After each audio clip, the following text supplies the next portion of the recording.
আজকে দেখেন প্রবাসী বাংলাদেশের মানুষ আজকে সুদী দখলদার খুনি ইউনূসের আগমনে যে ঘৃণা ভরে প্রত্যাখ্যান জানিয়েছেন, তাদেরকে সমর্থন জানাতে, সহমর্মিতা জানাতে আমি আপনাদের সামনে এখানে এসেছি।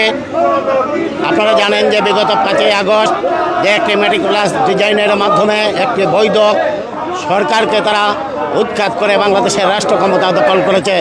তার মধ্য দিয়ে বাংলাদেশের প্রতিটি অঞ্চলে আমাদের হাজার হাজার নেতাকর্মীর বাড়িঘর জ্বালিয়ে পুড়িয়ে ছাড়খার করে দিয়েছে। পাশাপাশি আমাদের পুলিশ বাহিনীর হাজার হাজার পুলিশ বাহিনীকে তারা নৃশংসভাবে নির্মমভাবে হত্যা করেছে। এমনিভাবে বাংলাদেশ আজ এক অরাজক পরিস্থিতির মধ্যে রয়েছে। অনির্বাচিত সরকারের বিরুদ্ধে মানুষ আজকে ফুঁসে উঠেছে।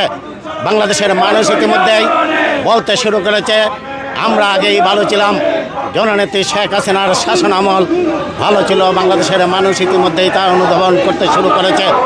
আমরা আশা করি অচিরেই এই খুনি দখলদার সুদী ইউনূসের বিরুদ্ধে সারা বিশ্বের বাংলা ভাষাভাষী মানুষ জেগে উঠবে এবং দ্রুততম সময়ের ভিতরে এই সুদী খুনি দখলদার ইউনূসের পতন ঘটিয়ে আমরা বঙ্গবন্ধুর স্বপ্নের সোনার বাংলা গঠন করতে